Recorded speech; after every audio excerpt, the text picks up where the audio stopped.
अध्यक्ष जी ठीक है, ठीक। एक मिनट, बैठ जाओ, प्लीज टेक इट। आप शांत हो जाइए, शांत हो जाइए, शांत हो जाइए, शांत। अध्यक्ष जी, बोल। इससे पहले कि मैं इस वक्तव्य पर अपनी बात प्रारंभ करूं, मैं आपसे एक निवेदन करना चाहती हूं। आपने ये चर्चा प्रारंभ करने से पहले ट्वीट से एक टिप्पणी की थी, विशेष टिप्पणी। शायद कोई संदर्भ आपके दिमाग में जरूर रहा होगा जो आपने वो टिप्पणी की, लेकिन उसका सबसे पहला उल्लंघन आज संसदीय कार्य मंत्री ने किया।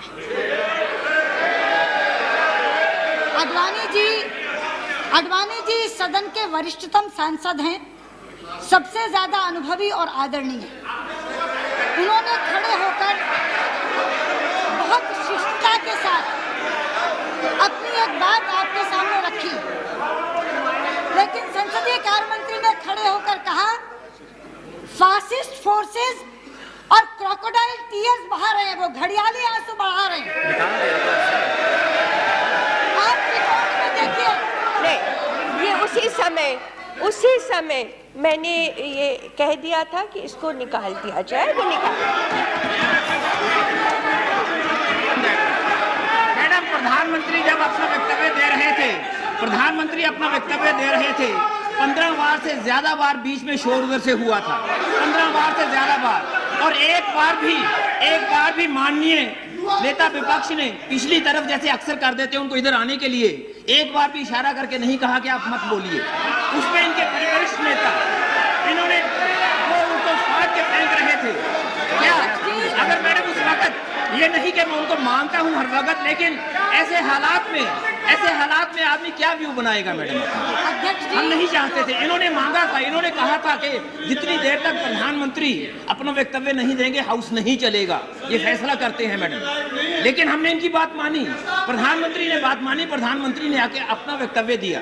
प्रधानमंत्री को राज्यसभा में जाना था, राज्यसभा में जाने के लिए जब खड़े हुए तो इधर से ये आया कहने को कि जब तक वो यहाँ नहीं पहुँचते हाउस को स्थगित कर दिया जाए। मैडम, ये फैसले ये होते हैं मैडम, लोकतंत्र ये है, लोकतंत्र में ये फैसले होते हैं मैडम। हम तो बार उनके पास भी रीच आउट दें जब ऐसी बातें हमारे सामने संसद में होती हैं, आदमी क्या कहेगा मैडम?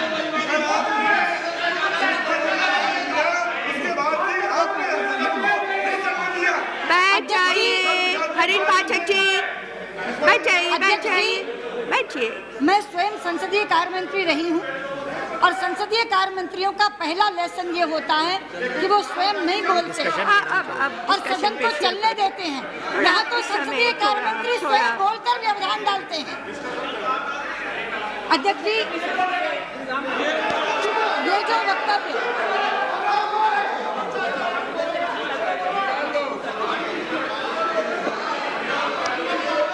अध्यक्ष जी,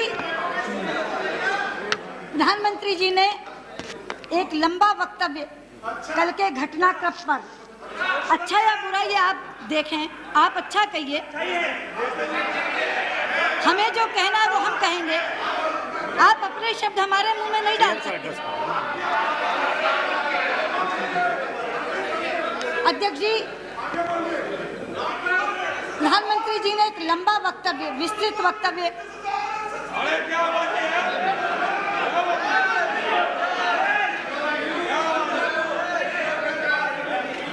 सदन के सामने रखा है, लेकिन मैं कहना चाहूंगी कि ये इतना लंबा चौड़ा वक्तव्य सच्चाई की स्थितियों को, सच्चाई को उजागर कम करता है और दबाता ज्यादा है। अपनी पूरी की पूरी जिम्मेदारी सरकार के कंधों से उठाकर प्रधानमंत्री ने दिल्ली पुलिस के कंधे पर डाल दी। अध्यक्ष जी, इस देश में भ्रष्टाचार की मुहिम बहुत तेजी से कई दिनों से चल रही है। आप स्वयं साक्षी हैं, आप स्वयं साक्षी हैं। इस संसद का शीतकालीन सत्र, पूरे का पूरा शीतकालीन सत्र इस भ्रष्टाचार की भेंट चढ़ गया। लेकिन उसके परिणाम स्वरूप सत्ता पक्ष के 3 लोग आज जेल के भीतर हैं, ये उसी का परिणाम है। आज इस आंदोलन का नेतृत्व अन्ना हजारे कर रहे हैं, लेकिन सरकार का रवैया समझ से परे है। सरकार एकदम असंतुलित व्यवहार कर रही है और ये असंतुलित व्यवहार बार बार देखने में आ रहा है। आज प्रधानमंत्री इस वक्तव्य के लगभग 4-5 पैराग्राफ में पार्लियामेंट्री सुप्रीमेसी की बात करते हैं, सदन की प्रक्रियाओं की बात सही है, ये मैं भी कह रही हूँ सही है।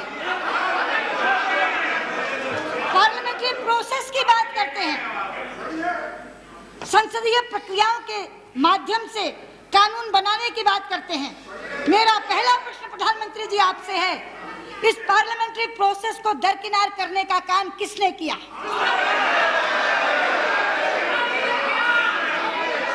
सारे के सारे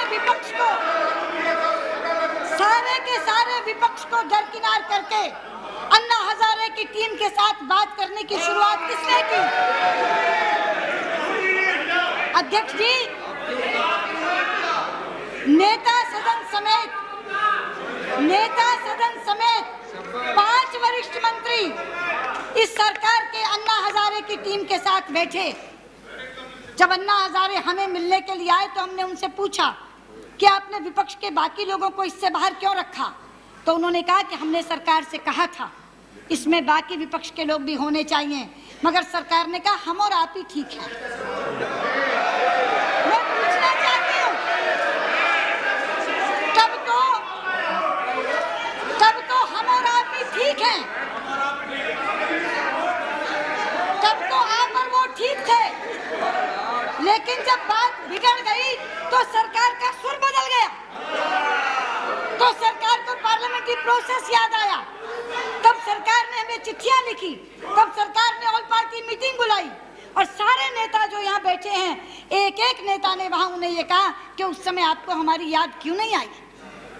अध्यक्ष जी, वो कपिल सिब्बल जो सबसे ज्यादा बैठते थे उनके साथ, बाद में उनको भ्रष्टाचारी बताते हैं। अध्यक्ष जी, कांग्रेस प्रवक्ता जो इसी सदन के सदस्य हैं, वो कहते हैं कि अन्ना हजारे ऊपर से नीचे तक भ्रष्टाचार में संलिप्त हैं।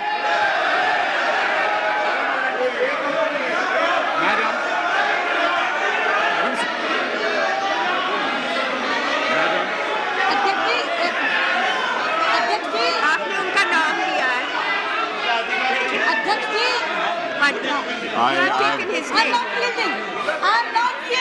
No, you have taken my name. You have named me. You have taken my name. I'm sorry. She has taken my name. You have taken his name. आपने नाम लिया है उनको, आपने नाम उनका लिया सुषमा जी। अध्यक्ष जी, उनका नाम लिया है ना, तो उनको स्पष्टीकरण देंगे, वो अपनी बात रखें। बशीर बद्र का एक शेर है, नहीं आपने दुश्मनी जमकर करो, दुश्मनी जमकर करो, पर इतनी गुंजाइश रहे फिर कभी हम दोस्त बन जाएं तो शर्मिंदा ना हो। ये सरकार जरा सा उनको बोलने दीजिए। कपिल, आपने उनका नाम लिया है, आपने नाम। Thank you very much. The distinguished leader of the opposition has taken my name and alleged that I have called some people corrupt. I'm afraid that is not true. At no stage, at no point in time have I made any allegations against any members of the Anna Hazare team. I don't know where you get that information from. It is unfortunate. It is unfortunate that you have made that allegation. It is most unfortunate that you have made that allegation. I don't know where you've gotten that information from. Madam, एक company किसने कहा था? और मैंने नाम लेकर कहा कि कांग्रेस के प्रवक्ता इसी सदन के सदस्य हैं। बल्कि मैं तो उन्हें सलाह देना चाहती हूँ, मनीष तिवारी जी को, कि आपका राजनीतिक जीवन अभी शुरू हुआ है, पहली बार सांसद बनकर आए हो, थोड़ा भाषा का संयम सीखो। और ये शेर मैंने आप ही के लिए पढ़ा कि दुश्मनी जमकर करो पर इतनी गुंजाइश रहे, फिर कभी हम दोस्त बन जाएं तो शर्मिंदा ना हो। अध्यक्ष जी, अगले दिन कांग्रेस की मीटिंग हुई और सूत्रों के हवाले से कहा गया कि अन्ना हजारे पर निजी हमला नहीं किया जाएगा, व्यक्तिगत हमला नहीं किया जाएगा। पर आप जानती हैं, कमान से निकला तीर और मुंह से निकली बात कभी वापस नहीं आती। निजी हमला तो हो चुका, व्यक्तिगत हमला तो हो चुका, उसके बाद बचा क्या था। लेकिन मैं आज प्रधानमंत्री जी से पूछना चाहती हूँ कि जो पार्लियामेंट प्रोसेस की बात आप कर रहे हैं, उस पार्लियामेंट प्रोसेस को खत्म करने का काम आपकी सरकार ने किया और आज आप हमारे से बात कर रहे हैं। मैं दूसरी बात कहना चाहती हूँ, प्रधानमंत्री जी, आपने अपने वक्तव्य के पैराग्राफ 11 में लिखा है कि आप नागरिक अधिकारों के बड़े रक्षक हैं। Our government acknowledges the right of citizens to hold peaceful protests. इससे ज्यादा असत्य की बात कौन सी हो सकती है। 4 अगस्त की रात को स्वामी रामदेव के समर्थकों पर, सोते हुए लोगों पर, भजन कीर्तन करते हुए लोगों पर 4 जून की रात को स्वामी रामदेव के समर्थकों पर, सोते हुए लोगों पर, भजन कीर्तन करते हुए लोगों पर जो लाठियां बरसाई गई, वो नागरिक अधिकारों का रक्षण था। मैं पूछना चाहती हूँ, अभी 9 अगस्त को भारत छोड़ो, अंग्रेजों भारत छोड़ो के दिन भारतीय जनता पार्टी के युवा मोर्चा के लोगों पर जो लाठियां बरसा करके अपंग को पूरा विकलांग कर दिया गया, क्या वो नागरिक अधिकारों का रक्षण था। और मैं पूछना चाहती हूँ, बिना 144 धारा तोड़े मयूर विहार के रेसिडेंट से अन्ना हजारे को गिरफ्तार करना क्या नागरिक अधिकारों का रक्षण था। इसीलिए मैंने कहा, वो कह रहे थे वक्तव्य अच्छा है, ये वक्तव्य असत्य का पुलिंदा है। अध्यक्ष जी, जिस तरीके से कल देश उद्वेलित हुआ, लोग भ्रष्टाचार के खिलाफ जो लोग बाहर निकलते हैं, ये सरकार उन पर अत्याचार करती है। ये सरकार भ्रष्टाचारी भी है और अत्याचारी भी है। और अभी वहां पीछे से कोई कह रहे थे कि आरएसएस के लोग, अगर आरएसएस का समर्थन किसी आंदोलन को मिल जाए, फिर तो गृह मंत्री को पता नहीं क्या हो जाता है, फिर तो वो इतने उत्तेजित हो जाते हैं। मैं पूछना चाहती हूँ प्रधानमंत्री जी, इसी दिल्ली के अंदर जिलानी के नेतृत्व में अलगाववादी आकर के भाषण देकर चले जाते हैं, आपकी दिल्ली पुलिस क्यों नहीं करती। उनके नागरिक अधिकारों के रक्षक आप जरूर हैं, लेकिन अगर कोई भगवा वेश में साधु आ जाए, अगर कोई गांधी टोपी लगाए गांधीवादी आ जाए, और अगर कोई आरएसएस का समर्थक आ जाए, तो एक ही है, आओ देखो ना ताओ, लाठियां चलाओ। और यही काम आपने करने की बात की। मैं पूछना चाहती हूँ अध्यक्ष जी, वो जो आरएसएस की बात कर रहे हैं, मैं पूछना चाहती हूँ उनसे, आपको आरएसएस से चिढ़ क्यों है। अरे आरएसएस एक देशभक्त संस्था है अध्यक्ष जी। अध्यक्ष जी, इस सदन के 116 सांसद आरएसएस के प्रति श्रद्धा रखते हैं। उस सदन के 45 सांसद आरएसएस के प्रति श्रद्धा रखते हैं। इस देश के 7 राज्यों के मुख्यमंत्री आरएसएस के प्रति श्रद्धा रखते हैं। आप समझते हैं कि आरएसएस को देश का समर्थन नहीं, लेकिन एक बार अगर किसी आंदोलन को आरएसएस का समर्थन मिल जाए, तो पूरी की पूरी सरकार उत्तेजित हो जाती है। इसलिए मैं पूछना चाहती हूँ प्रधानमंत्री जी, आपने इस वक्तव्य में बार-बार दिल्ली पुलिस का नाम लिया। कल 4 मंत्री इस सरकार के चैनलों पर जाकर के सरकार का बचाव कर रहे थे। क्या कहते हुए कि हमें क्या मालूम, पुलिस कमिश्नर जाने, हमें क्या मालूम। जब चिदम्बरम जी से पूछा अन्ना हजारे कहाँ हैं, उन्होंने कहा मुझे नहीं पता। पुलिस कमिश्नर से पूछा आपने कहा था, जा क्यों रहे हैं? आपने कहा था मुझे नहीं पता, पुलिस कमिश्नर से पूछो। कल रात को चैनल पर नारायण स्वामी, अंबिका सोनी बार बार कह रहे थे मैजिस्ट्रेट से पूछो क्यों तो उनको बंद किया, क्यों तो उनको रिहा किया। और आज प्रधानमंत्री जी ने वही की वही बात यहाँ लिख दी। सुबह तो मैजिस्ट्रेट को ये लग रहा था क्योंकि दिल्ली पुलिस ने कहा कि वो शांति भंग कर देंगे, वो उनका आंदोलन हिंसक हो जाएगा, इसलिए उनको 7 दिन के लिए तिहाड़ भेज दिया। और शाम को दिल्ली पुलिस को लगा कि ऐसा नहीं होगा क्योंकि उन्होंने एक याचिका डाल दी, इसलिए उनको छोड़ दिया। ये सरकार अनिर्णय की स्थिति में है अध्यक्ष जी, और ये सरकार अपने लिए निर्णय भी ओट नहीं पाती। मैं पूछना चाहती हूँ प्रधानमंत्री जी, कोई आपके इस आर्गुमेंट को बाय करेगा?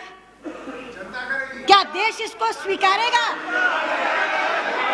कि प्रधानमंत्री को पता नहीं, दिल्ली के पुलिस कमिश्नर तय कर रहे हैं कहाँ अनशन होगा, कितने दिन का अनशन होगा, कितने लोग आएंगे, ये दिल्ली के पुलिस कमिश्नर तय कर रहे हैं।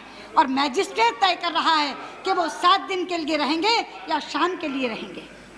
आपने इसमें कहा है कि हमने कंडीशंस लगाई। मैं पूछना चाहती हूँ, ये कंडीशंस कौन से कानून के तहत लगाई आपने? आप कहते हैं कि आप प्रोटेस्ट करने के अधिकार को मानते हैं, लेकिन वो प्रोटेस्ट कितना बड़ा होगा ये आप तय करेंगे। अनशन कितने दिन का होगा ये आप तय करेंगे। कारें कितनी आएंगी ये आप तय करेंगे। कोई 3 दिन के लिए अनशन करे या 9 दिन के लिए अनशन करे, ये सरकार तय करेगी। अरे हमने उस दिन देश की आज़ादी के 64 वर्ष पूरे किए थे। इस देश ने संविधान बनाया, संविधान ने राइट टू प्रोटेस्ट दिया। जहां तक बिल का सवाल है, आप जानते हैं जहां सरकारी बिल पर हमारी आपत्तियां हैं, अनेक आपत्तियां, वहां जन लोकपाल के तमाम प्रावधानों से भी हम सहमत नहीं हैं। हम कह चुके हैं लड़ाई बिल की नहीं है अध्यक्ष जी, लड़ाई जन लोकपाल बनाम सरकारी लोकपाल की नहीं है। सरकारी लोकपाल एक निष्प्रभावी विधेयक है, ये उसके इंट्रोडक्शन के समय मैंने कहा था। उसको प्रभावी बनाने के लिए स्टैंडिंग कमेटी में हम पूरी कोशिश कर रहे हैं और पूरी कोशिश करेंगे, लेकिन लड़ाई नागरिक अधिकारों के हनन की है। और जब आडवाणी जी 1975 की बात करते हैं तो उन्हीं नागरिक अधिकारों के हनन की बात करते हैं, और जो अलोकतांत्रिक रवैया सरकार सदन के बाहर अपनाती है, वही अलोकतांत्रिक रवैया सदन के अंदर अपना करके विपक्ष की आवाज को बंद करने का काम करती है। सारी संवैधानिक संस्थाओं को आपने मर्यादा भंग करने का काम किया। C&AG पर आपके लोग सदन के बाहर ही नहीं, सदन के अंदर भी प्रहार करते हैं। PAC के अंदर आपके लोग लड़ मचाते हैं। एक संस्था बची थी, स्पीकर की रूलिंग, स्पीकर की पीठ। कल संसदीय कार्य मंत्री जी स्पीकर की रूलिंग को चुनौती करके आपने उस संस्था का भी और इसीलिए आडवाणी जी आपके पास कल गए और हमारे वरिष्ठ लोग अंदर गए और उन्होंने कहा कि कम से कम आपकी रूलिंग का सम्मान तो संसदीय कार्य मंत्री को करना चाहिए, लेकिन वो भी उन्होंने नहीं किया।